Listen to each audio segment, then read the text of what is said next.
Hello, welcome back to another video. This week, I continued my project to finish an old pad of watercolor practice paper with another mixed media study. Thankfully, this piece wasn't as much of a struggle as the past two have been. This gave me more time to think about artistic progress and the value of tutorials versus jumping in headfirst. In terms of materials, I used a 2B pencil and a Derwent pencil extender, a generic blending stump, a Sakura Pigma Micron in size 01, the Winsor & Newton Cotman 12-pan travel watercolor set, the Faber-Castell Polychromos 12 pencil set, Savoir Faire gouache, and white Pebeo gouache. As always, I started by drawing an undersketch and transferring it onto the watercolor paper with a light box. One of the lessons I took away from last week was to use heavier lines that wouldn't be lost underneath multiple washes. Besides that, I also used the Micron pen, which has waterproof ink, to pick out the deepest blacks in the lashes and pupils ahead of time. I focused most of the details around the focal point, which was the face and hand. The background is only slightly indicated, since this will mostly be out of focus and the exact placement of details doesn't really matter. After that, I moved on to the watercolor phase. If you've been around, you might notice that the blue painter's tape is gone. While I was peeling off last week's study, the painter's tape actually took off some of the plastic top layer of my desk, even after I weakened the binding strength by pressing it against my clothes. Moving forward, I will be using this tape instead, which will hopefully be kinder to my desk. My first wash was a warm golden hue, which helped establish the lightest values of the background and the sunset's warmth from the reference photo. After that was dry, I applied a diluted green wash to the water and added the brightest highlights to the hair.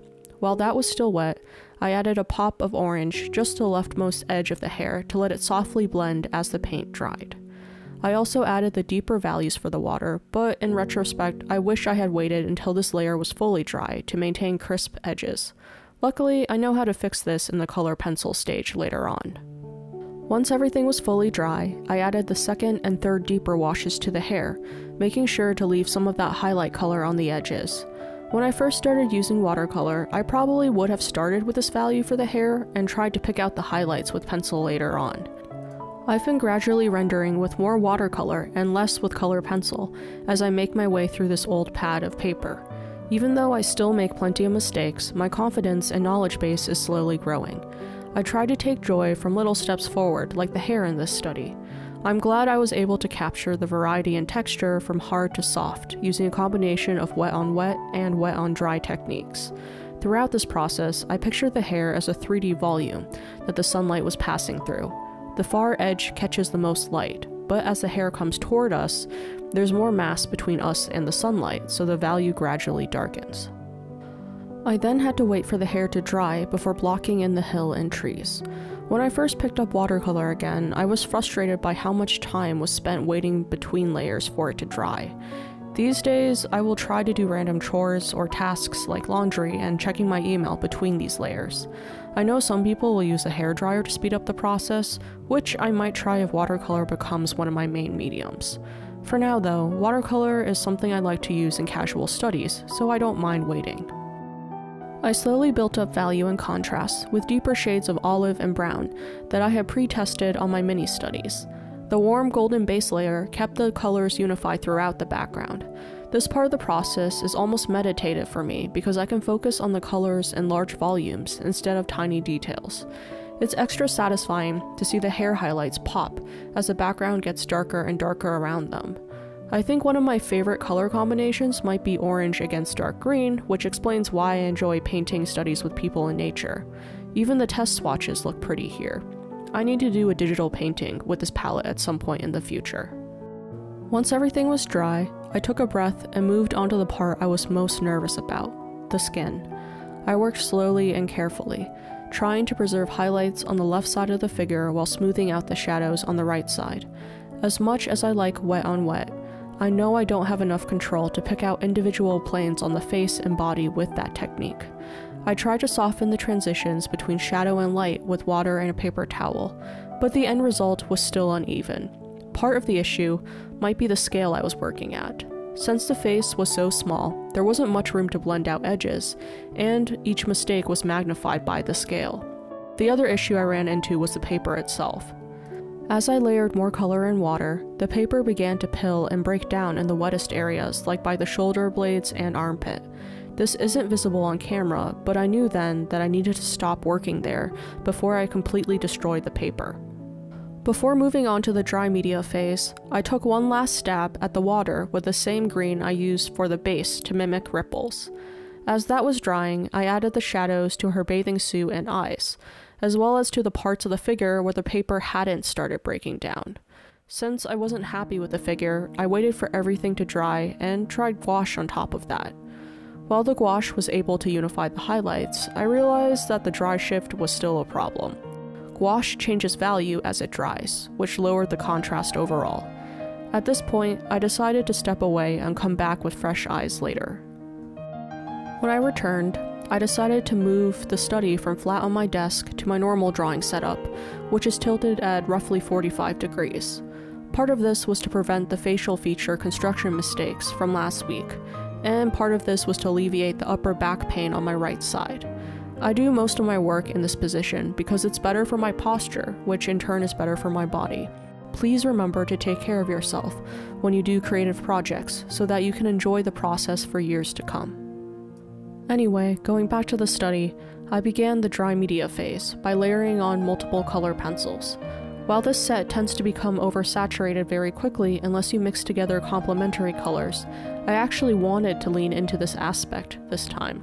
The skin felt too cool compared to the golden hour depicted in the background, so I used yellow, orange, and red to bump up the saturation. A quick tip I've mentioned before, but that is still useful to know. If you want to avoid muddy or ashy colors, especially in deeper skin tones, add saturated colors to your midtones when blending. The saturation will keep the skin lifelike when the colors smooth together. In the areas that need more definition in the highlights, I added my trusty white Polychromos. In both wet and dry media, form is defined by value contrast. It makes sense that the colors with the most use are on the lightest and deepest part of the value spectrum, since these colors are necessary to change values of the other colors. I eventually had to use a pencil extender to comfortably hold the white color pencil. I recommend getting one or two of these if you use a lot of pencils in your art. These help me get the most use out of my art supplies before they need to be retired. Once I had enough layers, I blended everything together with the blending stump. I still occasionally use my fingers to blend, but I try to avoid it. The oils from your fingers can stain the paper and interact in strange, unpredictable ways with the waxes of the pencils.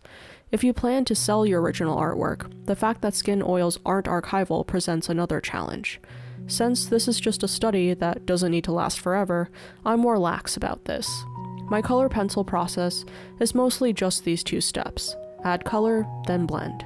As I move farther into the detail phase, I blend less because I want to preserve sharp edges in my details.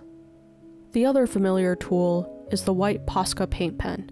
I use this pen to pick out the brightest highlights along her face and fingers. Since color pencil can layer over dry acrylic, I'm able to tint or tone down the bright white so that it blends into the rest of the piece. This was especially helpful when rendering the fingers to both neutralize the gray of the graphite underneath and pick out the upward-facing planes of the fingers. While the white Polychromos is great for lightening values, it can only do so much. It was useful to unify the water texture, but I needed the POSCA for the brightest highlights here too.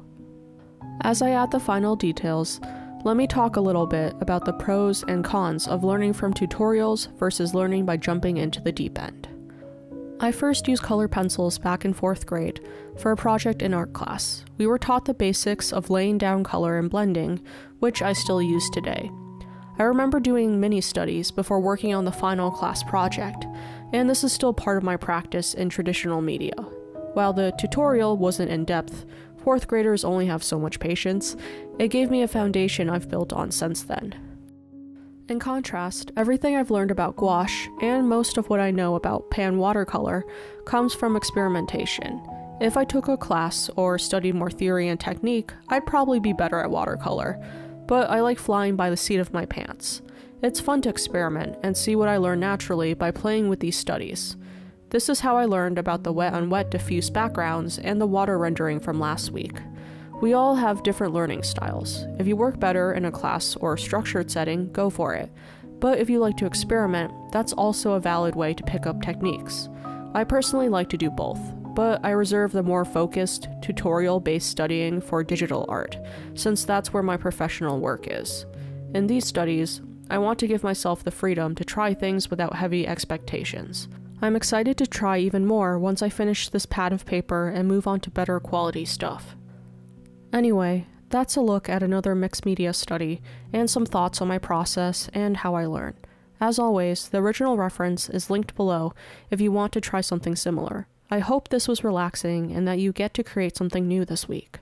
Thanks for watching, and I'll see you next week in another video. Bye!